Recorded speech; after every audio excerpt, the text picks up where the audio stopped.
Así como ustedes han visto, Dios está haciendo cosas maravillosas en medio de nosotros. Estamos viendo lo que Dios está haciendo en tiempo con Dios. Estamos viendo cómo Dios está trabajando en nuestro templo virtual. Y cuando yo le daba gracias a Dios por todo lo que está haciendo en medio de nosotros y cómo Dios ha confirmado su palabra, cómo Dios ha sanado, cómo Dios ha fortalecido, cómo muchos le dan gracias a Dios por el templo virtual. Escuchamos el testimonio de Carlos, tenemos el testimonio de Luz Ángela, de Joel, de Osmani, de Iván, de todos los que están fuera, de nuestros hermanos y familiares que están en Barranquilla, de los que estamos aquí en Cartagena, aislados, pero el Señor no está aislado. El Señor nos ha dado una opción. Ahora, ¿cómo vamos a hacer con este regalo que Dios nos ha dado? El próximo domingo vamos a estar reunidos dándole al Señor las gracias, dándole a Él toda la gloria por lo que Él ha hecho en medio de nosotros. Pero ¿cómo vamos a conservar lo que Dios nos ha dado? Hay una palabra que el Señor nos quiere regalar en este día. Y así como te decía Yesí, prepara tal vez tu lápiz, tu cuaderno, tu Biblia, porque así como Dios me ha hablado a mí, Dios nos va a hablar a cada uno de nosotros, porque ahora que todo se ha empezado a mover, ahora que ya estamos empezando a ver resultados en el poder de Dios en medio de nosotros, ahora dice la palabra que se puede introducir un movimiento que puede destruir y tenemos que estar alerta en lo que Dios quiere hacer con su iglesia. Y hoy es una mañana para darle la gloria a Dios y para decirle al Señor, Señor, yo quiero seguir caminando contigo. Por eso el mensaje de hoy es, ¿puedo ir contigo? ¿Será que Jesús está diciendo a tu vida, yo puedo ir contigo? ¿Y estarías tú dispuesto a decir, sí, Señor, yo voy contigo? Y quiero que vayas a la carta de Judas. La carta de Judas está antes de Apocalipsis y ahí vamos a encontrar esa carta, la carta de Judas. Y cuando la tengas allí abierta, tal vez puedes levantar tu mano y alguien se va a dar cuenta o puedes decir amén. Yo no puedo verte, pero puedo escucharte. Entonces alguien puede decir, bueno, amén, ya la encontré, ya tengo aquí la carta y vamos a compartir sobre esta carta en esta mañana. Cada uno de nosotros está en su casa, ¿cierto? Y desde casa hemos adorado a Dios, le hemos servido a Dios, Él nos ha dado fortaleza, Él nos ha animado, nos ha conservado, nos ha guardado, pero dice aquí Judas en el versículo número 1, dice, Judas, siervo de Jesucristo y hermano de Jacobo, a los llamados, santificados en Dios Padre y guardados en Jesucristo. ¿Quién era Judas? ¿Por qué escribe esta frase? Resulta que si nosotros no vaya a dejar la carta de Judas, coloque algo allí si tiene su Biblia en papel. Coloque algo allí y ahora usted me va a acompañar a Mateo capítulo 13, versículo 55. Entonces vamos a ir a Mateo 13, 55.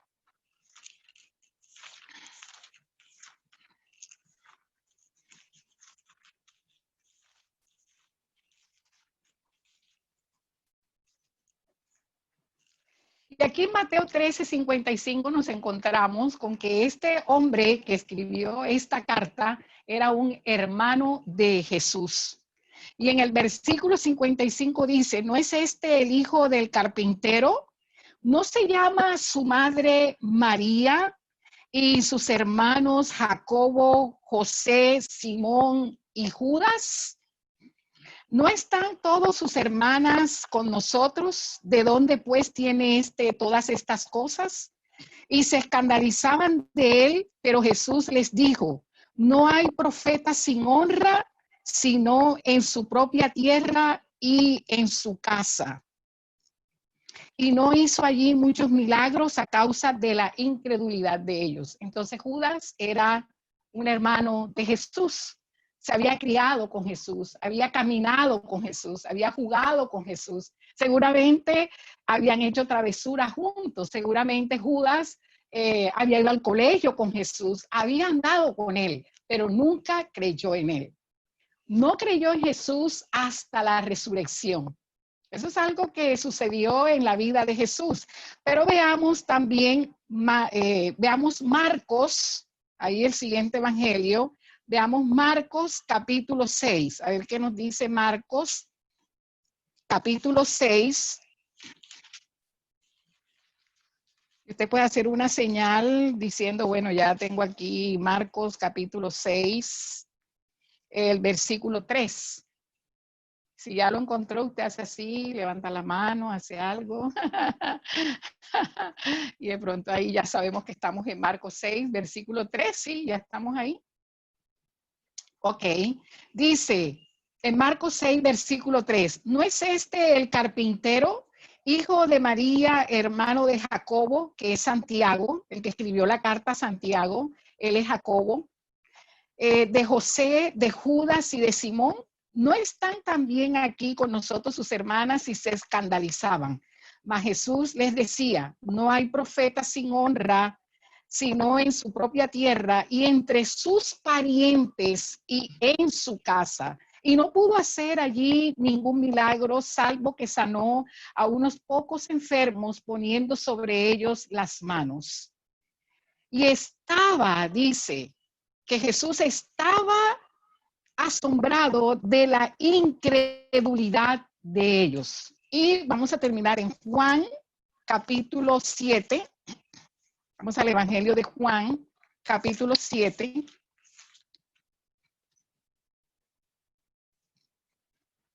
Versículo 3.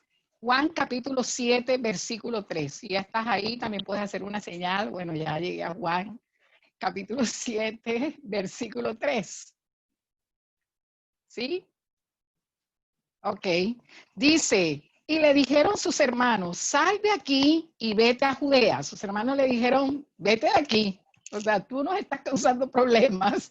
Así que vete, sal de aquí y vete a Judea para que también tus discípulos vean las obras que haces. Porque ninguno que procura darse a conocer hace algo en secreto. Si estas cosas hace, manifiéstate al mundo. Y dice, porque ni aún sus hermanos creían en él. ¿Y por qué menciono esto?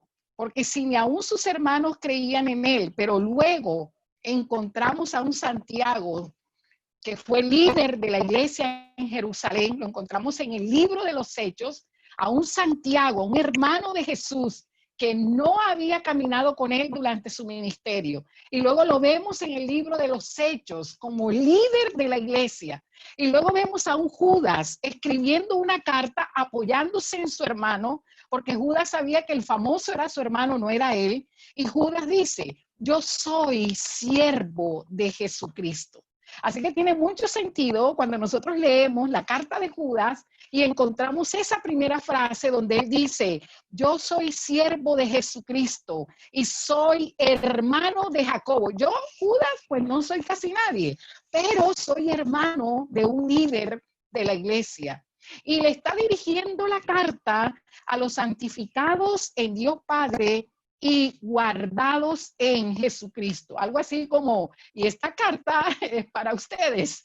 Esta carta es para ustedes que han creído que el Señor ha abierto una nueva plataforma, como lo dice Luz Ángela cuando inicia el video. Ella dice, gracias Señor por esta plataforma desde donde nosotros podemos adorar tu nombre. Hasta aquí todo va bien. Hasta aquí todo es felicidad. Hasta aquí estamos contentos. Hasta aquí yo puedo decir, gloria sea a ti, Señor. Hasta aquí yo puedo decir, gracias, Jesús. Pero hay uno que tú no ves, pero que no le gusta lo que está sucediendo. Hay uno que tiene envidia. Hay uno que no nos quiere ver como estamos. Hay uno que está pendiente a ver cómo hace para introducirse y dañar lo que Dios está haciendo en medio de nosotros. Y para eso nosotros encontramos, por ejemplo, esta carta de Judas. Esta carta fue escrita precisamente para aquellos a quien Pablo llama perturbadores, aquellos a los que llama perros, aquellos a los que él sabe que se van a introducir de forma sutil para destruir lo que Dios está tratando de levantar. Y si lo puede destruir antes de que sea fuerte, antes de que logre su propósito, mucho mejor.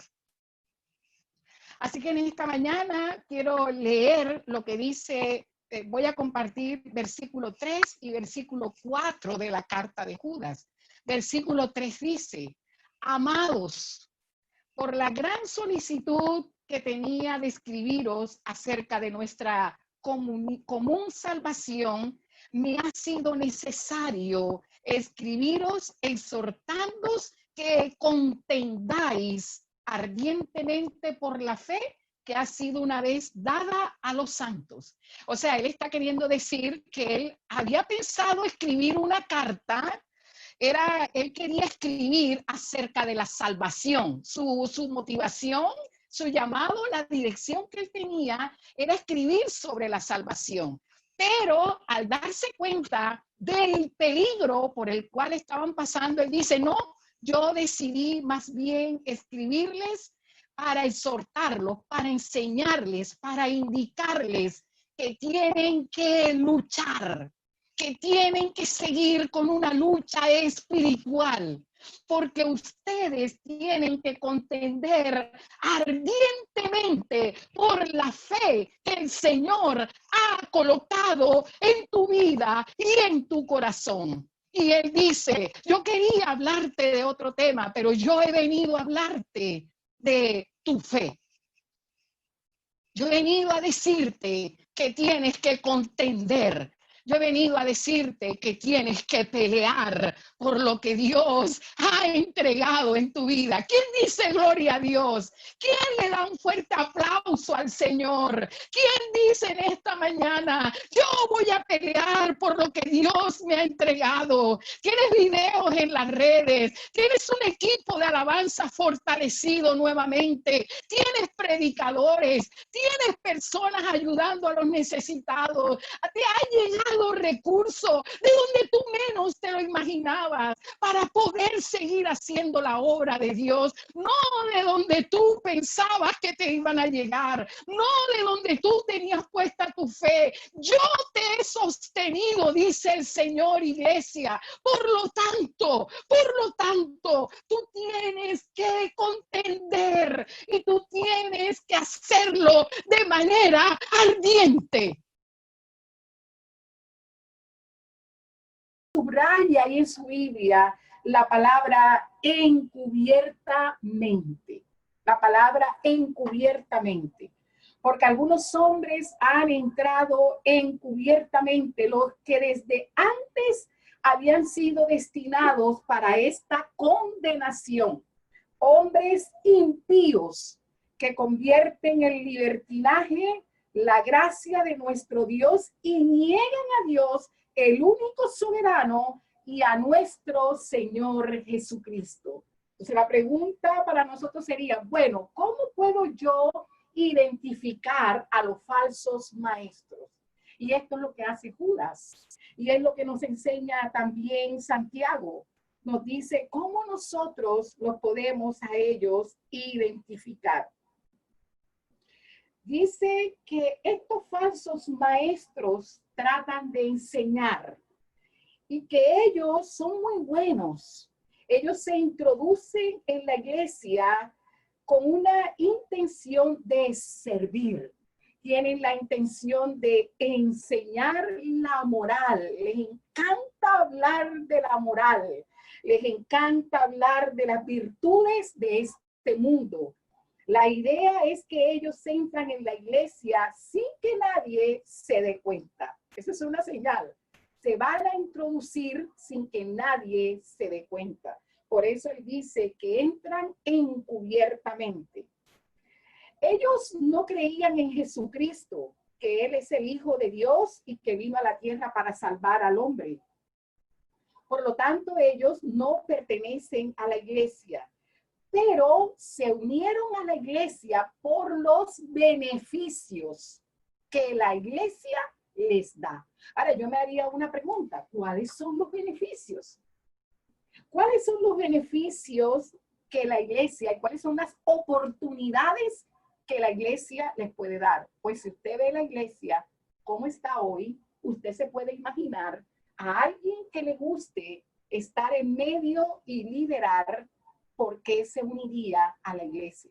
La iglesia tiene beneficios. Ser parte de una iglesia próspera, una iglesia con fe, una iglesia que ora por los enfermos, una iglesia que ve milagros. Ser parte de una congregación con estas características es algo que trae beneficios y oportunidades. Entonces ahí usted lo puede identificar y usted puede saber que ese falso maestro lo que quiere es una oportunidad, lo que quiere es abrirse campo en algo que quiere hacer, pero lo podemos identificar porque realmente no pertenece a Jesús. Y voy a leer una cita que aparece, esta la voy a leer, que aparece en Tito, capítulo 1, versículo 16, que dice: profesan conocer a Dios. Mire lo delicado que es este tema cuando la iglesia empieza a fortalecerse. Dice, profesan conocer a Dios, pero con los hechos lo niegan. Anote eso. Profesan conocer a Dios, parece que lo conocieran, hablan de él como si lo conocieran, pero sus hechos, dice Tito 1:16, dice que los hechos lo niegan, siendo abominables y rebeldes, reprobados en cuanto a toda buena obra. Y dice Romanos 16, versículo 18. Romanos 16, 18 dice, porque tales personas no sirven a nuestro Señor Jesucristo, sino a sus propios vientres, y con suaves palabras y lisonjas engañan los corazones de los ingenuos. Y dice, tengo un comentario que dice lo siguiente, una frase que viene de Dios. No importa, hermano, escuche esto y grábese esto, porque cada vez que Dios nos da una palabra es porque Él nos lleva a un próximo nivel. Y yo sé que en medio de esta congregación hay oídos que oyen y hay corazones que entienden lo que el Señor quiere decir en cada temporada. Y dice, no importa de quién se trate, no importa cuán atractivas, influyentes o aparentemente buenas puedan parecer sus enseñanzas, si niegan a Jesucristo y niegan la palabra de Dios, es un falso maestro. Pero ¿cómo niegan la palabra de Dios si dicen que creen en Jesús? Entonces el Señor nos está advirtiendo sobre ellos y nos está diciendo que nos cuidemos, porque si no están, van a llegar y probablemente están. ¿Ok? Y quiero ahora pasar al tercer punto, el estilo de vida. No solamente es decir, yo creo en Jesús, yo me sé la escritura, yo puedo hablarte de él, sino que tienes que mirar el estilo de vida. Jesús lo dijo, por sus frutos los conoceréis. Y dice que tienen un estilo de vida diferente y ponte a imaginar si Dios estuviera caminando aquí en medio de nosotros, si se parece en algo el estilo de vida de estos falsos maestros al estilo de vida que Dios pide de nosotros. Y ese te sirve para sacar tu conclusión en esta mañana. Dice el versículo 4, y niegan a Dios, el único soberano, y a nuestro Señor Jesucristo. Niegan a Dios, el único soberano y a nuestro Señor Jesucristo. Estos maestros falsos en su comportamiento, en su conducta, en su estilo de vida, en lo que hacen, ellos profesan, pero niegan. Y tú puedes identificarlos. Cuídate de ellos. Yo no te puedo cuidar, otra persona que está a tu lado, pero tú sí te puedes cuidar de ellos. Dice segunda de Corintios, capítulo 11, versículo 13. Quiero que lo anotes. Segunda de Corintios 11, del 13 al 15 dice: porque estos son falsos apóstoles, obreros fraudulentos, que se disfrazan como apóstoles de Cristo. Y no es maravilla, porque el mismo Satanás se disfraza como ángel de luz. Así que no es extraño si también sus ministros se disfrazan como ministros de justicia, cuyo fin será conforme a sus obras. Están disfrazados. Parecen ministros de justicia. Son capaces de subirse a una plataforma, a hablar de Jesús, a decir lo que él ha hecho en su vida, pero con su conducta se contradice. Dice el Señor que para ellos el castigo es peor que cualquier otro castigo. ¿Por qué? ¿Por qué el Señor dice eso? Porque en Mateo 5, versículo 19, Jesús, que fue uno de los que más habló en contra de ellos, en Mateo 5, 19 dice: de manera que cualquiera que quebrante uno de estos mandamientos muy pequeños y así enseñe a los hombres, muy pequeño será llamado en el reino de los cielos, mas cualquiera que los haga y los enseñe, este será llamado grande en el reino de los cielos. Y Mateo 18, para usted que está anotando, Mateo 18, versículo 6 dice: y cualquiera que haga tropezar a algunos de estos pequeños que creen en mí, mejor le fuera que se le colgase al cuello una piedra de molino de asno y que se le hundiese en lo profundo del mar. Eso fue lo que dijo Jesús. ¿Ok? Y quiero que me acompañe a Gálatas, capítulo 1, versículos 6 al 9, pero voy a leerlo en la Nueva Traducción Viviente. Gálatas, capítulo 1, versículos 6 al 9, en la Nueva Traducción Viviente. Dice así la palabra de Dios para los que tienen y manejan esta versión tan interesante. Dice: estoy horrorizado de que ustedes estén apartándose tan pronto de Dios, quien los llamó a sí mismo por medio de la amorosa misericordia de Cristo.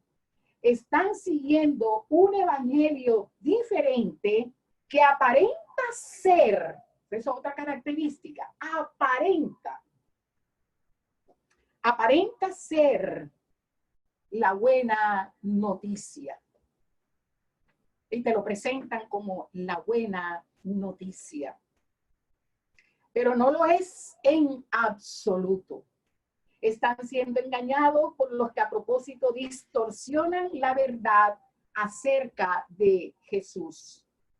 Si alguien, ya sea nosotros o incluso un ángel del cielo, les predica otra buena noticia diferente de la que nosotros le hemos predicado, que le caiga la maldición de Dios. En la Reina Valera dice: sea anatema, de lo que hablábamos el miércoles, que le caiga la maldición de Dios. Repito, lo que hemos dicho: si alguien predica otra buena noticia distinta de la que ustedes han recibido, que esa persona sea maldita. ¿Queda claro? Que no es mi intención ganarme el favor de la gente. Esa es otra característica. Si sigues a Cristo, vas a tener que renunciar a querer ganarte el favor de la gente, sino el de Dios. Si mi objetivo fuera agradar a la gente, no sería un siervo de Cristo. Interesante lo que dice la carta a las iglesias, a los Gálatas, amén. Los falsos maestros. Otra forma como los puedes diferenciar. Dios es perfecto. Dios es moral. Dios es puro. Dios es justo. Dios es bondadoso. Los falsos maestros no son morales. Muchas veces una mujer puede sentir de un falso maestro que la está seduciendo. Es irrespetuoso. No valora a la mujer como lo que ella es, sino que la mira como un objeto de su placer. Y es un maestro. Pero cuando te habla, si tú tienes los oídos bien abiertos, tú sabes lo que está queriendo hacer o decir a tu vida. Esto para las mujeres y para los hombres también. Los falsos maestros no son morales, no son puros, no son justos, tampoco son bondadosos. Aparentan. Son engañosos, conducen a la gente fuera del amor y de la pureza de Dios. El amor y la pureza reveladas en su Hijo, el Señor Jesucristo, no enseñan la verdad del amor y la pureza de Dios demostradas en Cristo. Ellos profanan a Dios y a la verdad de su amor y su piedad. Primera de Pedro 4:18 dice, si el justo con dificultad se salva, dice Primera de Pedro 4:18, si el justo con dificultad se salva, ¿en dónde aparecerá el impío y el pecador? Y dice Segunda de Pedro 3:7 dice, pero los cielos y la tierra que existen ahora están reservados por la misma palabra, guardaos para el fuego en el día del juicio y de la perdición de los hombres impíos. Y quiero ahora que me acompañes al Salmo 25, que el Salmo 25 también nos ayuda a identificar.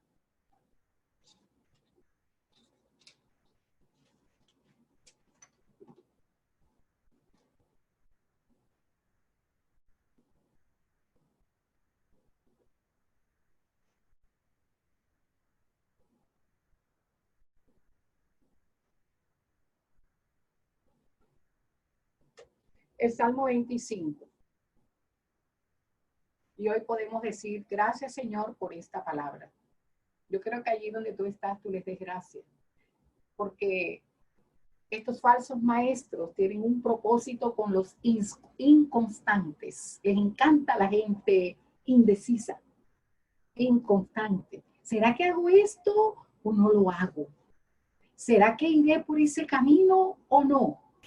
Pero como parecen maestros reales, las personas se acercan a ellos a pedirle consejo. Y esa es su oportunidad para decirle, pues, no te preocupes.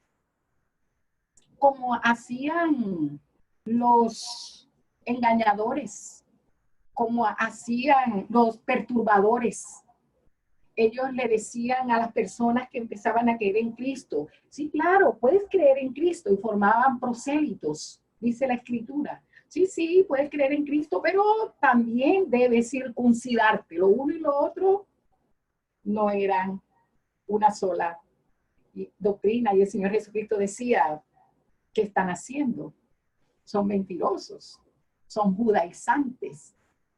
No están llevando realmente a las personas a los pies de Cristo. Y dice aquí en el Salmo 25, entonces, Señor, la pregunta, después de escuchar esta palabra, nosotros empezamos a decir, bueno, Señor, entonces, ¿yo qué hago? Porque tu palabra dice que todos nosotros, tus hijos, nosotros, tenemos que ser mansos. Sí, el Señor nos dice que seamos mansos como palomas, pero nos dice que seamos también astutos. Y no podemos decir, que me engañó, que me hizo. El Señor quiere que en esta mañana, después de tú haber escuchado esta palabra, tú no digas, que me engañó, que me mintió, es que era una persona, es que era líder, es que él era mi líder, era que él era el que nos guiaba, es que él era el que nos enseñaba. El Señor te dice hoy, y anótalo, Salmo 25, el Señor te dice que tú debes acercarte a Él todos los días. Para eso Él está en tu camino. Tú siempre debes acercarte al Señor. Para eso Él dejó su palabra. El falso maestro no enseña la palabra como está escrita. Dice el Señor que le añaden o le quitan. Y entonces dice el Salmo 25 que debemos acercarnos al Señor. Y el último consejo en esta mañana es: acércate siempre al Señor y a su palabra. Y dice versículo 4, muéstrame, oh Jehová, tus caminos. Si estás indeciso, dice que debes acercarte al Señor. Es que la pastora enseñó sobre este tema y yo estoy como indeciso. La verdad, no sé cómo hacer ese cálculo. La verdad es que yo no sé, no estoy como muy de acuerdo. Entonces el Señor te dice, ven a mí. Ven a mí. Tienes una salvación. No te dejes engañar. Salmo 25 dice, muéstrame, oh Jehová, tus caminos y enséñame tus sendas. Y dice que Él nos enseñará. Cuando tú vienes a la Escritura y tú la lees y tú la conoces y tú entras en una relación con Él, y entonces el Señor te dice, yo puedo ir contigo, yo puedo guiar. Por sus frutos los conoceréis. Y dice, bueno y recto es Jehová, versículo 8 del Salmo 25. Por tanto, Él enseñará a los pecadores el camino.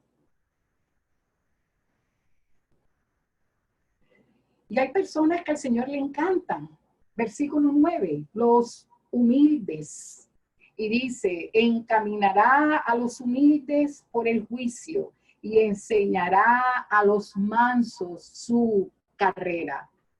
Y el versículo 10 dice, todas las sendas de Jehová son misericordia y verdad para los que guardan su pacto y sus testimonios. Versículo 12. Y entonces, ¿quién es ese hombre? ¿Quién soy yo? Te preguntas tú, ¿será? Porque podemos llegar, aún cuando estudiamos y conocemos esta palabra, podemos llegar a pensar, ¿yo seré un falso maestro? Porque todos podemos hacernos esa pregunta. ¿Será que de verdad yo he llegado a los pies de Cristo? ¿Será que de verdad yo estoy siendo fiel a su palabra? Dice el Señor en el versículo 12, ¿quién es el hombre que teme a Jehová? Él le enseñará el camino que ha de escoger. Y el Señor le enseñará el camino que ha de escoger. Gozará él de bienestar y su descendencia heredará la tierra. Y termino con el versículo 14. ¿Qué es lo que nos lleva a su presencia y a depender de él? La comunión íntima de Jehová es con los que le temen y a ellos hará conocer su pacto.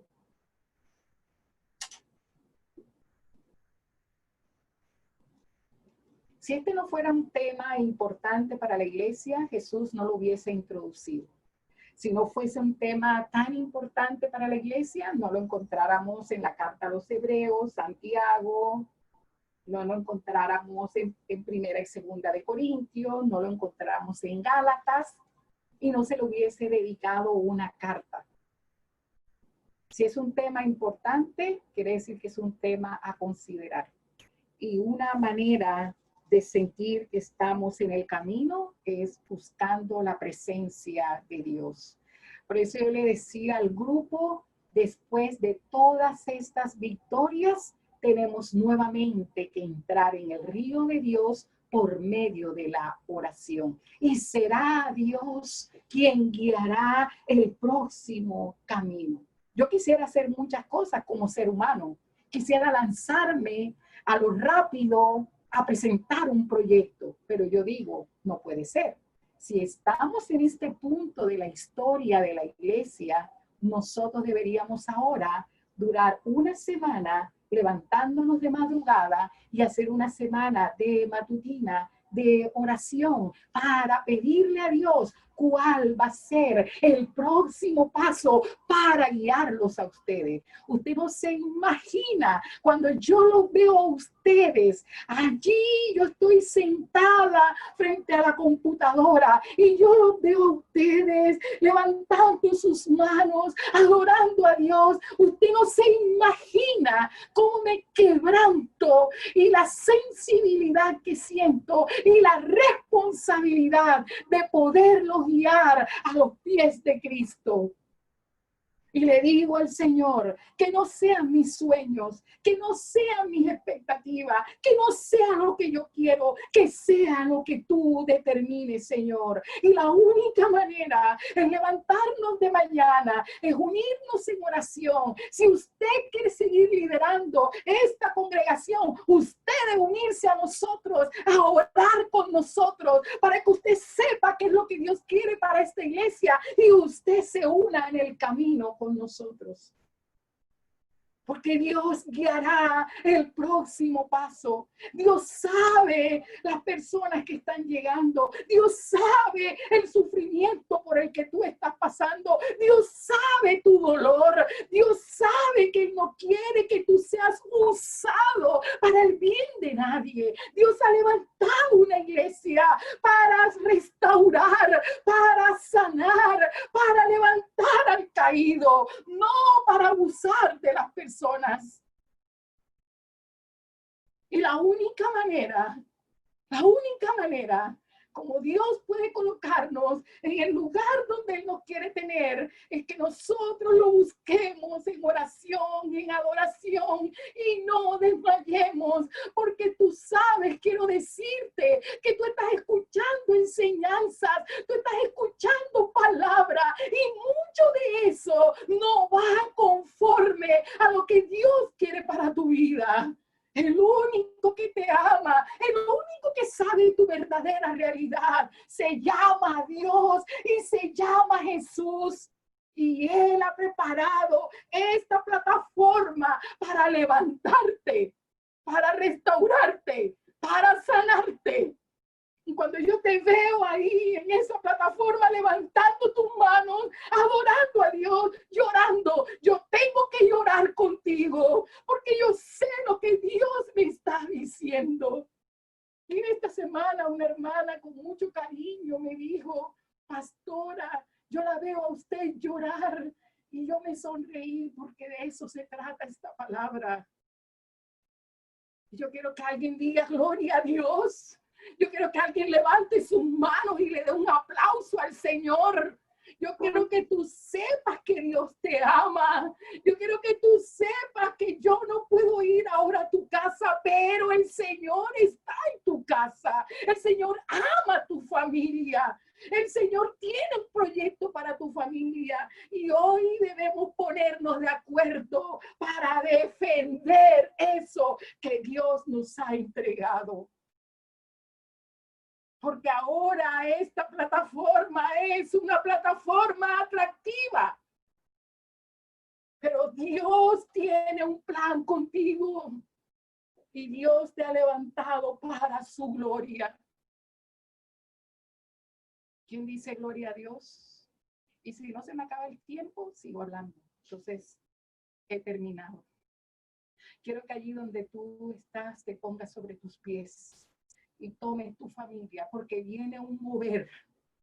Y el nuevo mover es familias. Familias sirviéndole a Dios. Familias desarrollando proyectos para Dios. Familias enteras sirviéndole al Señor. tu familia que tanto has deseado verla unida. Este es el tiempo de Dios. Pon una pantalla en la sala. Conecta a tu equipo y anima a tu familia a adorar a Dios, porque algo bueno Dios va a hacer.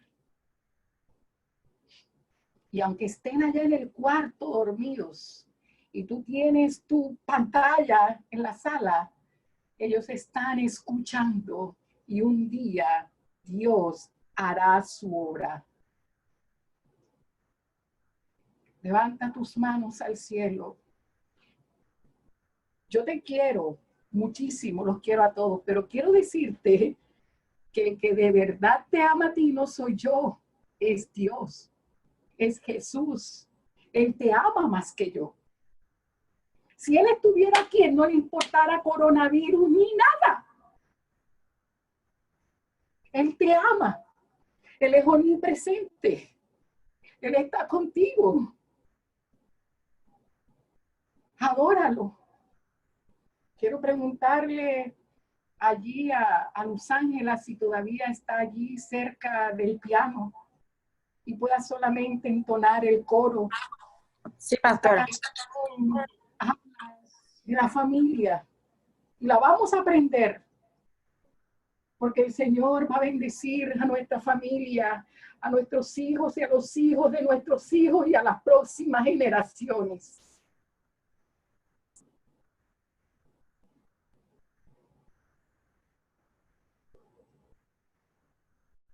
La gloria sea para Dios, amén. Levanta tus manos. Dale la gloria a Él. Dile al Señor que te dé oídos para escuchar, vista para ver y sentidos para percibir cuando se acerca aquel que te quiere separar de Él. Hay consejos que tú quieres escuchar porque sabes que te gustaría que te lo dijeran. El problema es cuando se te aparece la pastora Nidia y te dice, no, eso está mal. Yo no voy a entrar en esa. Pero se te aparece otro y te dice, no te preocupes. Tú hoy dile, Señor, indícame cuál es el camino. Para eso está tu palabra. Señor, gracias en esta mañana. Mira cuántas familias se reúnen cada mañana, Señor. Esto solo lo puedes hacer tú, Señor. Esto solo lo puedes crear tú, Señor. Esto no lo crea ningún hombre, ningún ser humano. Solo tú, Señor, en tu infinita misericordia, nos reúnes para adorar. Y hoy te doy gracias, Señor, y quiero concluir esta palabra, Dios, dándote gracias, Señor, y pidiéndote, Dios, que nos ayudes a definir lo que viene para el segundo semestre de nuestra congregación. Levanta, Señor, las familias que están en otras naciones, que están en otros países. Dirígelos, Señor. Ayúdales, Dios, a una decisión. También a las familias que están en otras ciudades, Señor, pero que están unidas a esta congregación. Y bendice, Señor, a las familias en Cartagena. Y ayúdanos, Señor, a llevar a nuestra familia una palabra, Señor, real, una palabra de fe. Y aunque duela, aunque moleste, aunque no parezca, es tu palabra, Señor. Y nos vamos a sujetar a la forma como tú nos guías. Gracias, Dios.